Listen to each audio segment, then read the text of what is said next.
because reverence is a truth. You can't get through the energy of reverence in 2023 without being able to see a truth and recognize when you can hold it. Now, this is very fifth dimensional. What is your capacity to hold a truth? And what is your capacity? Are you just holding it and you're aware of it? Are you holding it and you're aware of it and you're experiencing it? Or are you holding it and you're aware of it and you're integrating it? Is that where you are with it? Are you holding it and you're aware of it and you are transcending it?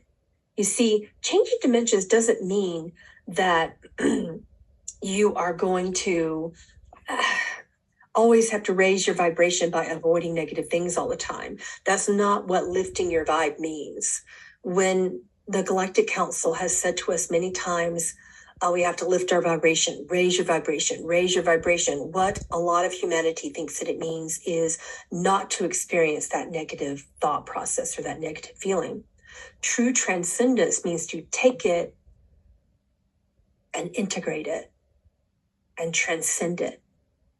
Do you need to hold it first and be aware of it? Possibly. Do you need to integrate it into yourself and feel it? Up to you.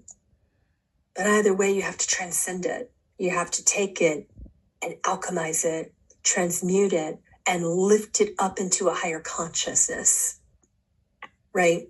So this concept of avoiding painful things, well, that's everyone who wants to just continue in the third dimension and that measurement of God's space.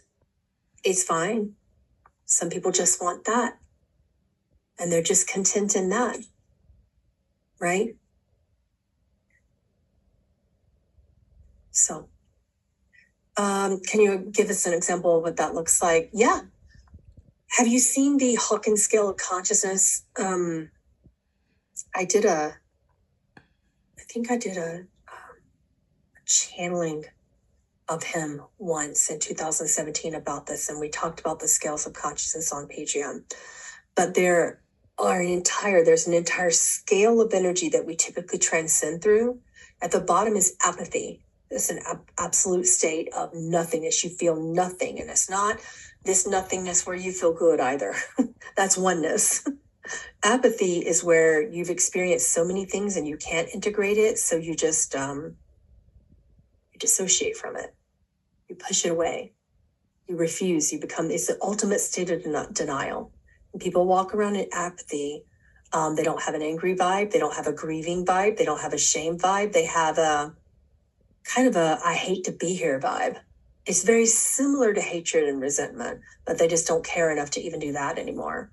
So take apathy, and when you have like an entire scale of consciousness of apathy being at the bottom, and unity being way at the top, you can't just go from that, to joy, love, bliss, etc., up to the top on that scale of consciousness. So what do you think you're going to do? You're going to have to take it to the next most believable frequency. What would that be for you? I can't tell you that it is going to be this on the next step or it is going to be that on the next step. Okay? Yeah, I've seen that one from Aaron Abke. It's really good. So apathy could be you actually need to experience that you hate and resent something, and you need to talk about it. You know what I mean? That could be your next step. Some people will say, but I would rather experience apathy than hatred and resentment. Maybe, but it's got to go somewhere. Energy has to go somewhere. It can't stay the same all the time. The only constant in Earth evolution is change. Much like in your physical body, do you know it's always changing all the time? Your cells are always replenishing themselves with new cells, and they're dying and birthing and dying and birthing. There's always something going on in there. And that's the same for your consciousness as a human. So you've got to bring it somewhere, right? How do you do that? Well, I knew you were going to ask. Something that I believe it was Kaya who told me about human evolution with healing, how to transcend and thereby integrate and heal something. She said you can't heal something, that healing requires a sacred witness 3 different times, once for the mind, once for the body, and once for the soul, right? A sacred witness. And it doesn't matter, like, if it's a powerful enough of a sacred witness. It could be just online. It could be your therapist. It could be your friend. It could be today's class. But a powerful sacred witness means that someone is evolved enough to hold your pain and say, okay, I validate that was painful. Not that that wasn't right or whatever, or that should never happen. That's not the type of validation we're talking about. Just someone validating that, hey, that was painful, and I'm here with you right now. Just someone witnessing it. That's all that it takes. But if a person doesn't feel heard or seen, not even once in their lifetime, they're never going to heal a certain thing. And if you're going to someone and you're talking to them and you're sharing your pain and they're not hearing you and not seeing you, not interacting with you, guess what? You just didn't have a sacred witness, so the problem still resounds and it may even grow. So we need a sacred witness 3 times, once for the mind, once for the body, once for the soul. Which, by the way, that takes people a lot of times, because there aren't a lot of people who know how to be a sacred witness. Most of us suck at it.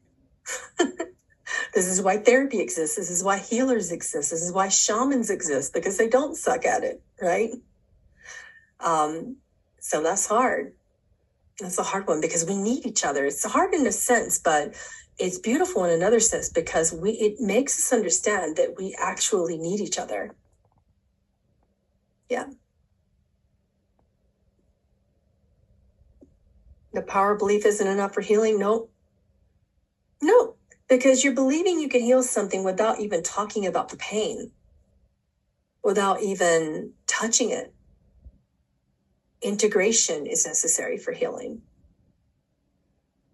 Integration is necessary for transcendence, particularly with a sacred witness. And the sacred witness, it has to be another human or a spirit guide or someone who can really hold the space. I have found that even angels can't hold space for me. When I get pissed, you better just get out of the way. Like, not even Michael can calm me down. I'm like, but you don't understand. You're an angel. Of course you don't understand. But you know who's good? Lilith.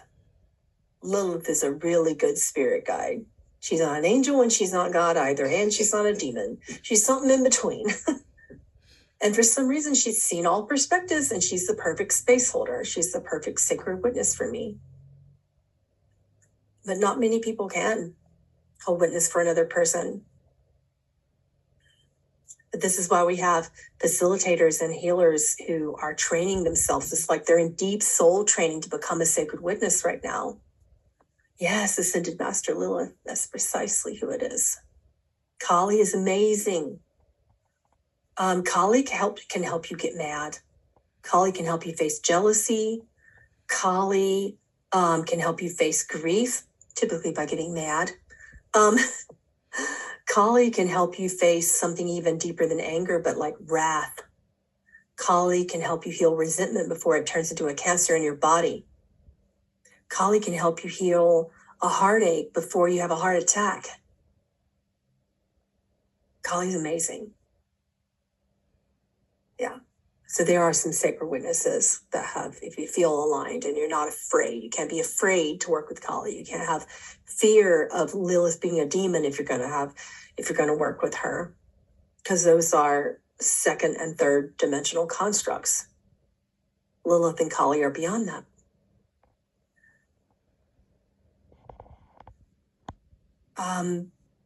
This one says, I have heard other beings are from higher dimensions than 9th. Humans will always want to do that. They'll always be like, well, no, this is 9th, this is 10th. I heard someone say to me the other day, I'm from the 22nd dimension. And I was like, how are you talking to me then? We always want to, and it goes into spiritual teachings as well, where spiritual teachers will be like, yeah, I know, but this is the real truth over here. We just unintentionally do that all the time. And then we try to one-up each other, even in teachings.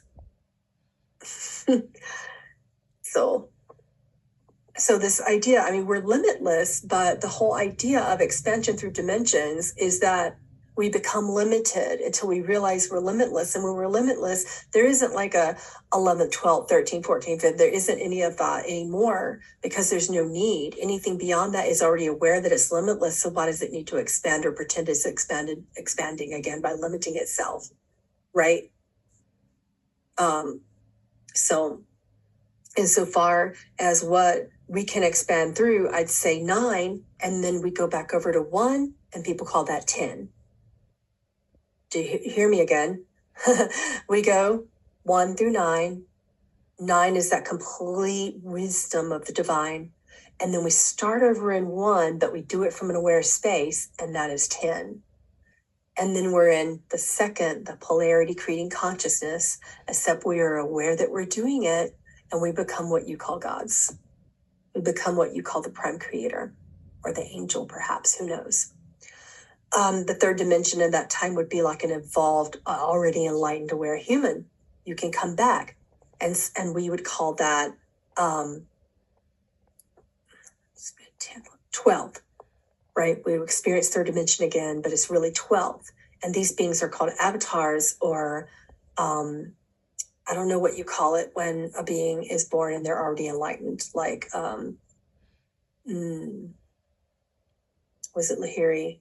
No, it wasn't. It was his guru before him that no one really saw in form, right? Devatas, yeah. Avatars. There are many things that you call them, but in Eastern yoga, you'll hear a lot of stories. In the Bodhisattva in Buddhism, yes, absolutely. And then you be experiencing as an aware being. You have some beings, Kuan Yin is one, absolutely. You have some beings that choose to do that. But they can't teach you in a way that you're going to understand is the problem with that. Like, I saw Earth go through that. And not even the Bodhisattvas could teach you something in a way that you're just going to get in your mind. It still has to come from light codes, meditations, etc., because you have to get outside of your mind in order to train your mind. Does that make sense? Going back to like Bratzel and Sri Ramana Maharshi and beings who gave silent teachings, right? That was done because you can only respond to the light or the sound. Sometimes you'll hear, I sing a lot because I can't teach you certain things. So I sing it instead. At this point, I'd rather teach you light codes than anything else because it's the one thing that's going to get beyond duality and beyond your mind, right?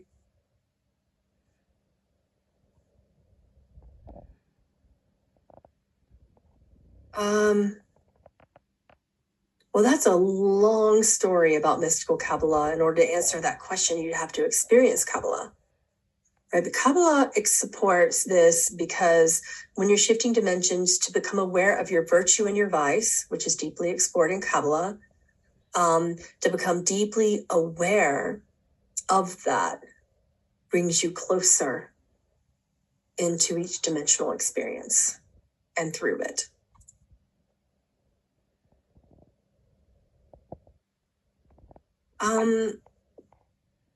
Carly, I'm not Buddhist, so I'm not familiar with the term Namarupa. If you can explain it, perhaps I'm much more trained in a lot of the Eastern yogic techniques and the Bhagavad Gita than I am any of the sutras or Buddhism awareness.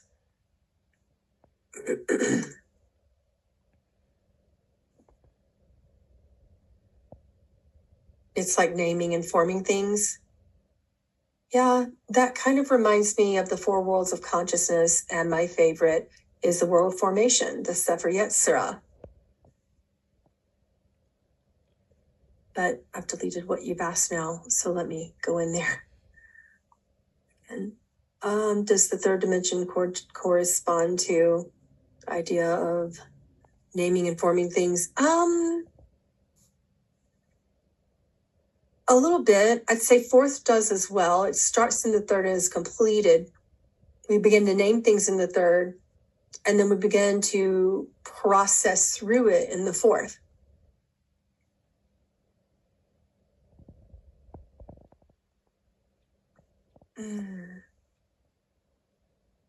Let's see, this one says, all of us here understand and accept oneness as truth, yet we are in fourth going into fifth. What is it that gets us to the higher dimension then? The process itself is what gets you, like you can't skip the process. Yeah, it's the processing itself. So when we're in fourth, we understand that we're going through a process. So raising the vibration gets you through it, and expression, experimenting, integration, and transcendence gets you through it. And that is an entire process. And it's like I said, like you can understand what I'm saying from your mind, but until you do the light codes for it, until it really integrates, and then you transcend whatever it is in the psychological and physiological components of you that hold you back from it, you're not going to really, we can't get this from here. Do you feel me? Do you understand? Like we can't make this exactly practical without doing the works. And the light codes are, I've given you so many. I created a yoga that's very shamanic and elemental, as well as a little bit Eastern. It has a lot of Kriya. I created a yoga for it for a long time, for 2 whole years. And I taught you that way. I created meditations, then I created music. And then finally, I created, by listening to all the galactics, light codes, right? So light codes are things that help you integrate things without the mind getting in the way, without the mind saying, well, that's going to hurt, or some other teacher said this, or I don't resonate. That's my favorite one I've heard in the third and fourth dimensional transitions is I don't resonate with this, or I really resonate with that. And I would love for you guys to just resonate, but not up here. And when you do that, you're just going to say, I resonate with absolutely every single spiritual teaching that could have possibly ever exist. I can find a truth in it and I resonate. Yep. Right. So I try hard not to avoid anything because it is all another me. Right. I have my preferences and that's different, but I can't say, okay, I don't prefer everything. I have to find resonance in it. It's my job to find resonance, you know?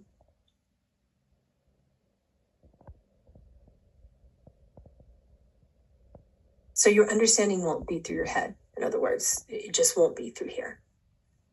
Let's see, this one says, my friend's mother